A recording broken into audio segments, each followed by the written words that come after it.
बच्चों यहाँ जो है कुछ छोटे छोटे पॉइंट हैं और ये थ्योरेटिकल पार्ट है, तो जल्दी से फटाफट हम देख लेते हैं। वही समय बचाने के लिए हमने कुछ चीज़ें लिख लिया है ना। तो देखो बहुत सीधा सीधा है मामला कि ये जो रीजन ऑफ अर्थ मैग्नेटिज्म है ना, तो अर्थ जो है वो बार मैग्नेट के जैसा बिहेव करती है। तो इसका क्या रीजन है बच्चों, तो ये चीज हम लोग फटाफट देख लेते हैं। तो पहले लोगों ने माना भाई कि पृथ्वी के अंदर बड़ा ही स्ट्रांग मैग्नेट है ना, इसीलिए पृथ्वी यानी अर्थ में मैग्नेटिक फील्ड है। तो उसके छोटे छोटे पॉइंट जो है लिख लिए गए हैं यहाँ पर। जैसे देखो मैं कुछ है ना, to explain the magnetism of earth, two concept, दो कंसेप्ट इसके लिए अप्लाई किए गए है ना। तो एक कंसेप्ट क्या था कि very long magnet is present inside earth but at high temperature magnet can not exist inside earth. तो पहले जिन लोगों ने कहा कि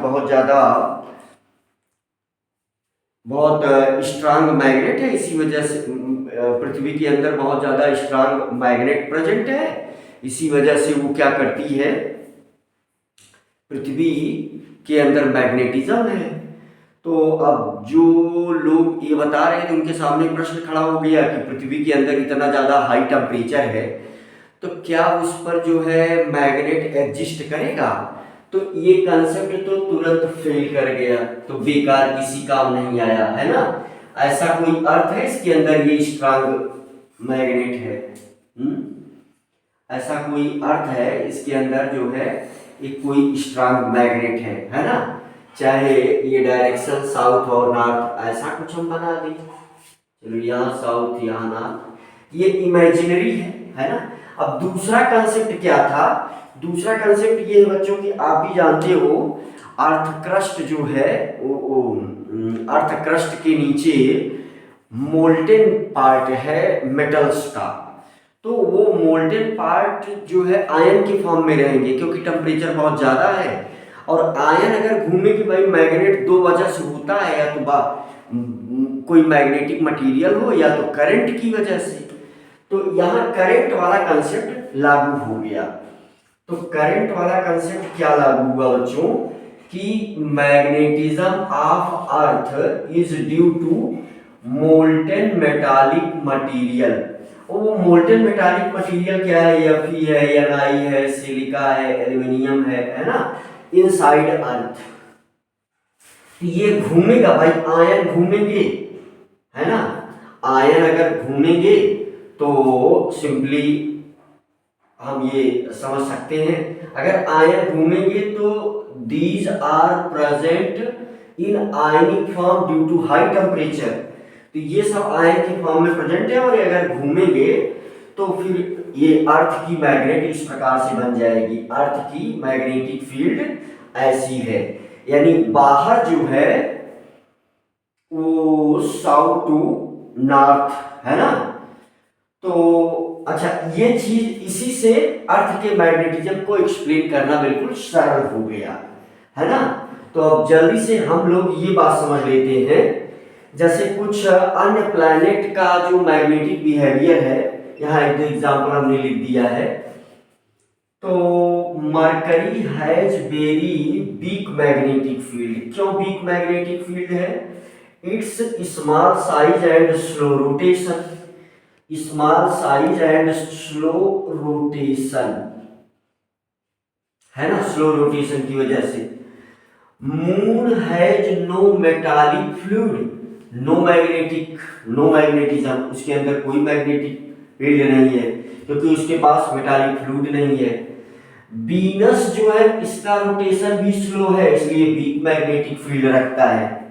अच्छा, जुपिटर की मैग्नेटिक फील्ड क्योंकि उसकी स्पीड बहुत ज्यादा है और उसमें मेटल्स हैं, तो जो मैग्नेटिक मोमेंट ऑफ जुपिटर है ना, ये अर्थ के मैग्नेटिक मोमेंट का 500 टाइम्स ग्रेटर है ना। सटर्न है, सटर्न के पास भी वेरी स्ट्रांग मैग्नेटिक फील्ड है। इसका मतलब जो ये मैग्नेटिक फील्ड है ये फ्लूइड रोटेशनल स्पीड और आयंस इसी पर डिपेंड कर रही है।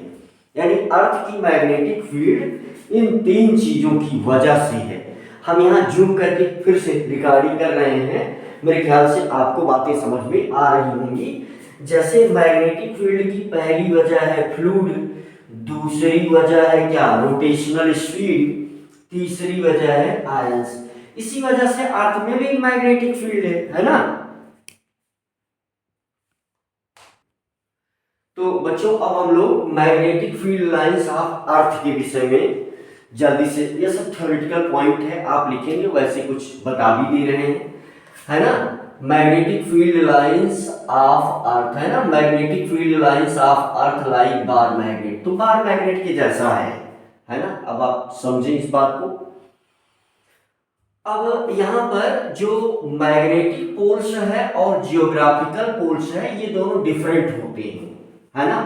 तो यहाँ पर आप देख रहे हैं कि ये है जियोग्राफिकल पोल, है ना, नॉर्थ जियोग्राफिकल पोल और ये साउथ जियोग्राफिकल पोल, और ये क्या है, नॉर्थ मैग्नेटिक पोल, ये क्या है, साउथ मैग्नेटिक पोल। तो आउटसाइड में जो है, ये हमें याद रखना होगा कि आउटसाइड में, ये याद रखने वाला पॉइंट बता रहा हूं, यानी अब इसमें मैं कुछ लिख सकता हूं, आउटसाइड में साउथ टू नॉर्थ, ये देखो ये लाइन क्या है, मैग्नेटिक फील्ड लाइन है, मैग्नेटिक फील्ड लाइन है। ये कहां से कहां जा रही है, ये जा रही है ना, साउथ मैग्नेटिक पोल से नॉर्थ मैग्नेटिक पोल की तरफ। देखो साउथ मैग्नेटिक पोल से नॉर्थ मैग्नेटिक पोल की तरफ, इस डायरेक्शन में, है ना। तो ये आउटसाइड, ये मैग्नेटिक फील्ड लाइन कहाँ है, आउटसाइड। ये याद करने वाला पॉइंट बनेगा, ये पॉइंट याद करने वाला है भाई, तो याद करिए इसको। अब देखो यहाँ पर इसके बीच में जो एंगल है ये 11.3 है, एंगल क्या है, 11.3 है। अब यहाँ पर हमने ये फिगर इसलिए भी बनाया है, हमें बताना है मैग्नेटिक इक्वेटर ये है और जियोग्राफिकल इक्वेटर ये है। इक्वेटर बच्चे छोटी क्लासों में ये पढ़ करके जानते हैं इक्वेटर का क्या मतलब है, इस पर हमको समय नहीं देना है ना। तो देखो वही चीज लिखा है, साउथ, ये क्या है, साउथ जियोग्राफिकल पोल, और ये नॉर्थ जियोग्राफिकल पोल, ये साउथ मैग्नेटिक पोल, ये नॉर्थ मैग्नेटिक पोल। तो देखो दोनों पोल अलग अलग है ना।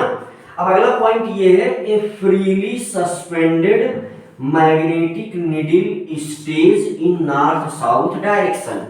तो यहाँ देखो बाहर से जो अगर नीडल को हम सस्पेंड करें तो ये नॉर्थ साउथ डायरेक्शन में रुकेगी, ठीक भाई, नॉर्थ साउथ डायरेक्शन में रुकेगी। अच्छा अब हम अगर जो बात कर रहे हैं कि अवेलेबिलिटी ऑफ, है ना, अवेलेबिलिटी ऑफ न्यूट्रल पॉइंट्स, तो ये भी पॉइंट, यानी हम अगर जो मैग्नेटिक नीडल है यानी मैग्नेटिक कंपास है, तो यहाँ पर कुछ दूसरे प्रकार का यहाँ फिगर में बनाया हुआ दिखाऊंगा, तो उससे न्यूट्रल पॉइंट भी अवेलेबल होता है।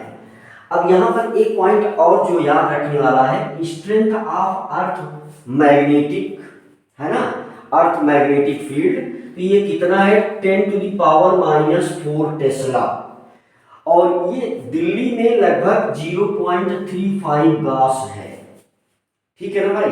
टेस्ला और गास में रिलेशन पहले आप पढ़ चुके हैं, ठीक है भाई। तो हम जो है आगे बढ़ेंगे, राइट बच्चों। जो है अब हम लोग कुछ, हमने एक रीडिंग यहाँ पर लिया है, सब इम्पोर्टेंट टर्म, तो कुछ इम्पोर्टेंट टर्म है जिनको मैं समझाने का पूरा प्रयास करूंगा आपको, तो जल्दी जल्दी से ये समझ लेते हैं। तो एक टर्म है डिप नीडल, क्या है, तो डिप नीडल का फिगर देखिए बनाया है मैंने, है ना, यही डिप नीडल है। इसी एंगल को थीटा से रिप्रेजेंट करिए या डी से रिप्रेजेंट करिए, है ना। तो ये एंगल जो है ये मैग्नेटिक कंपोनेंट, हाँ आई, ठीक है, एंगल ऑफ डिप, है ना, एंगल ऑफ डिप, ठीक। तो एंगल ऑफ डिप, ठीक। तो देखो डिप नीडल क्या है, एक मैग्नेटिक नीडल है, magnetic needle which is free to rotate in vertical plane, जो ऊपर नीचे रोटेट करने के लिए स्वतंत्र है। ये फिगर देखिए हमने बनाया है इस प्रकार से। तो देखो यहाँ पर एक वर्ड है angle of dip, angle of dip को समझाते हैं। तो क्या है, the angle of dip at a place is the angle between the direction of earth's magnetic field and the horizontal in the magnetic meridian, है ना, horizontal component of horizontal in magnetic meridian. ये बात अभी आगे और थोड़ा सा आप समझेंगे एट दैट प्लेस। तो डिफिनीशन तो हो गई। जैसे देखो अगर ये अर्थ है तो हम सबको पता है कि अगर हम मैग्नेटिक नीडल लाएंगे तो इसका नॉर्थ सीकिंग पोल और साउथ सीकिंग पोल, तो कुल मिलाकर के यहाँ पर हम क्या बना देते हैं, नॉर्थ, और यहाँ पर साउथ बना देते हैं, है ना। तो सिंपल बातें हैं ये सब भाई। अब देखो अगर ये नीडल यहाँ पर रखी गई है ना, ये नीडल यहाँ पर रखी गई है, तो देखो कोई किसी भी पॉइंट पर हम कोई पॉइंट ले लेते हैं, चाहे जो कोई पॉइंट ले लो, यहाँ पॉइंट ले लो, यहाँ पॉइंट ले लो, यहाँ पॉइंट ले लो, जहां भी पॉइंट ले लो। यहाँ जो पॉइंट लिया है हमने वो सुविधा के लिए लिया है। तो इस तरीके से ये अर्थ की मैग्नेटिक फील्ड शो होगी और ये नीडल का डायरेक्शन ही क्या बताएगा, अर्थ के मैग्नेटिक फील्ड का डायरेक्शन। इसका मतलब इस बी का डायरेक्शन यही है ना। यही फिगर ये मैंने बनाया है। अब देखो इसका जो है हॉरिजॉन्टल कंपोनेंट ये BH है ना। BH क्या है, ये हॉरिजॉन्टल कंपोनेंट है, आप फुल फॉर्म में लिखिएगा बी का, भाई BE का डायरेक्शन। अब देखो अर्थ पर देख लो, अब आपको सोचोगे समझा भी कम रहे हैं। देखो बहुत सरल है। इस वाले ऊपर निडल दिख रही है, नहीं दिख रही। ऊपर जो निडल मैंने बनाया था, रहने दे आप, ऊपर जो निडल हमने बनाया था वो ऊपर नीचे घूम सकती है। अर्थ पर जब हम लेकर के उसको घूमते हैं तो वर्टिकली ऊपर नीचे करती है। जो कंपास निडल है वो जो है प्लेन में रोटेट करेगी और ये वर्टिकल रोटेट करेगी। तो यहाँ पर जो है यही डायरेक्शन है मैग्नेटिक फील्ड का, ये इसका हॉरिजॉन्टल कंपोनेंट और ये इसका वर्टिकल कंपोनेंट है ना। हम इसमें तोड़ सकते हैं और यही एंगल ऑफ डिप है, देख रहे हैं आई से रिप्रेजेंट किया गया है ना। यही वाला एंगल, ये वाला एंगल ऑफ डिप है, ठीक है भाई। तो वर्टिकल कंपोनेंट, हॉरिजॉन्टल कंपोनेंट आपने देख लिया। अब छोटा मोटा फार्मूला है वो आगे हम लोग देख लेते हैं, राइट। तो देखो बहुत सिंपल सा था, है ना। तो यानी BH is equal to BE cos I और BB is equal to BE sin I। अब ये साइन कास वाला तो छोटा मोटा मैटर आप जानते हैं, समझ सकते हैं। जहां एंगल है वहां कास है और जहां से एंगल दूर है वो है ना। तो यहां से tan I क्या हो जाएगा, BB अपान BH। भाई देखो ये बटे ये कर दोगे तो ये BB खत्म हो जाएगा और sine I upon cos I क्या हो जाएगा, tan I हो जाएगा। अच्छा अगला वर्ड है ज्योमेट्रिकल मेरिडियन, ठीक है। अभी ये समझा भी रहे हैं, तुम्हें जरा सा भी नहीं घबराना है। ज्योमेट्रिकल मेरिडियन क्या है, at any point on the earth surface the plane passing through geometrical pole and that point, है ना। तो समझाएं इसको, मेरे ख्याल से देखो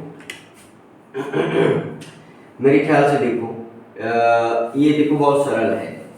अब ये मिटा दिया मैंने, अब तुम अपना जूम करके लिख लिए होगे, मैं ऐसा सोच रहा हूँ। अब आपको समझाना चाह रहा हूँ ज्योमेट्रिकल मेरिडियन। भाई देखो ये क्या है, अर्थ सरफेस है। यहाँ पर देखो किसकी बात की गई है, ज्योमेट्रिकल पोल। ये है हमारा ज्योमेट्रिकल पोल, ये नॉर्थ ज्योमेट्रिकल है, साउथ ज्योमेट्रिकल है, ठीक है।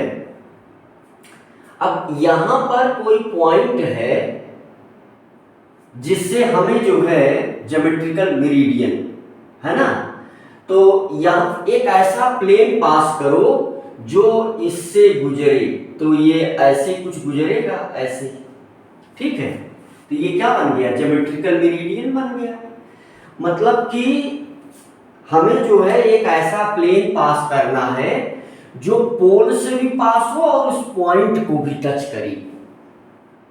मान लो हमें जो है इस पॉइंट के से ज्योमेट्रिकल मेरिडियन, ठीक है, तो ये प्लेन पास हो जाएगी, समझ गए।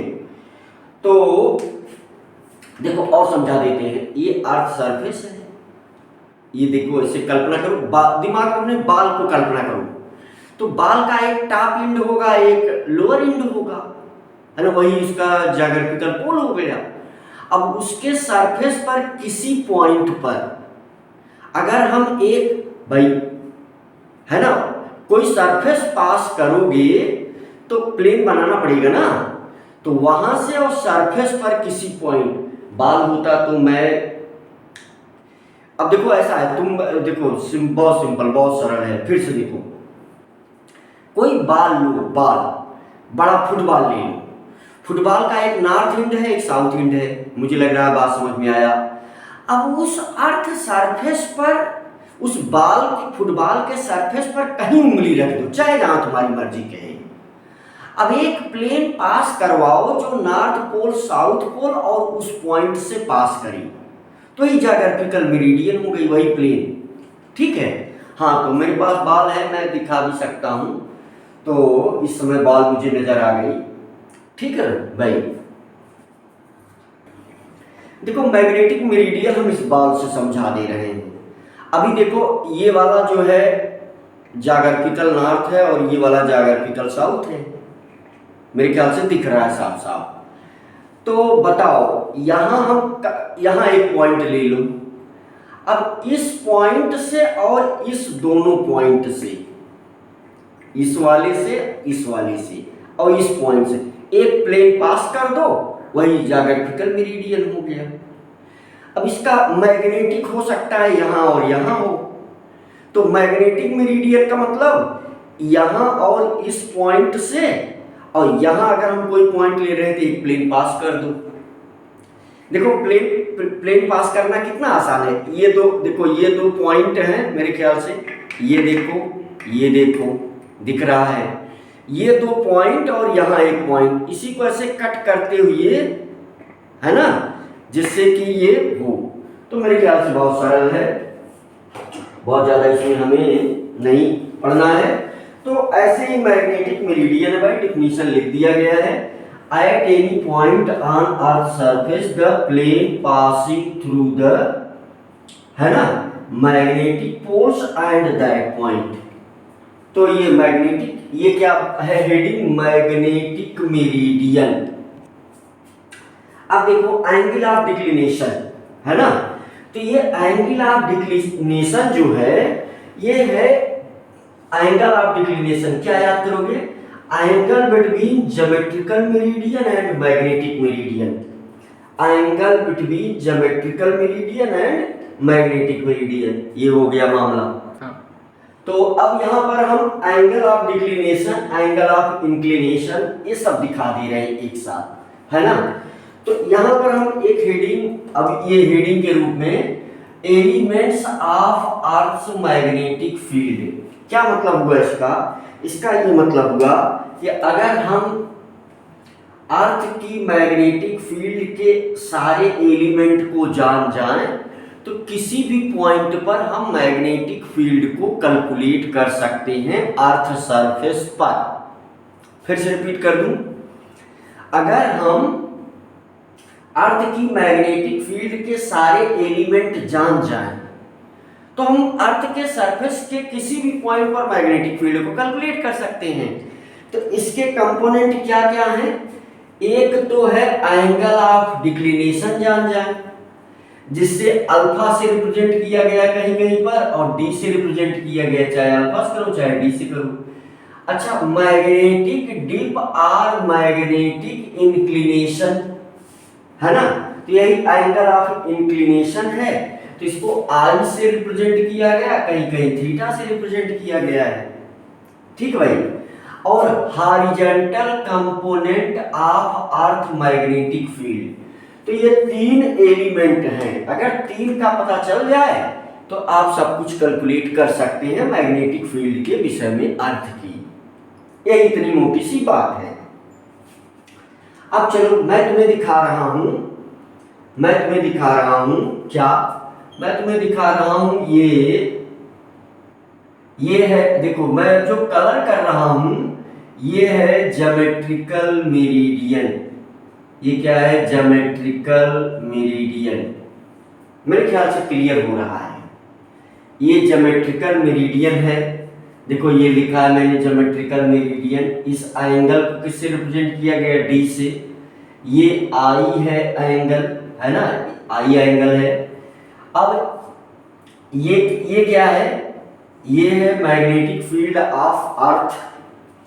इसका हॉरिजॉन्टल कंपोनेंट, वर्टिकल कंपोनेंट आपने पढ़ा अभी। ये क्या है? मैग्नेटिक मेरिडियन है। क्या है? Magnetic meridian. अभी समझाया कैसे निकाला जाएगा। अब ये BE इज इक्वल टू, ये फार्मूला बहुत सरल है, ये आप ऊपर भी आप पढ़ चुके हैं, है ना, tan थीटा। यहां से थीटा निकाल सकते हो। मेरे ख्याल से सब सरल है, दिख रहा है ना। जो एंगल ऑफ डिप है, यानी आई की वैल्यू न्यू दिल्ली में 27.7 डिग्री है इन न्यू दिल्ली, है ना। तो ये कुछ मोटे मोटे और बहुत थ्योरेटिकल पॉइंट हुए, और ये सब अब थ्योरेटिकल ही है, तो ऐसे ही कुछ लिख पढ़ करके आपको भी जानना है। कुछ सवाल हम जो है PDF में उसमें लिंक दे रहे हैं, तो 1-2 सवाल सॉल्व किया हुआ। जो छोटे छोटे सवाल हैं तो उनको सॉल्व कर लेना। ये समय बचा रहा हूँ कि मैं जो है JEE या नीट के सवाल करवा सकूँ। ठीक है भाई, तो हम लोग नेक्स्ट लेक्चर में मिलते हैं इसके आगे, राइट।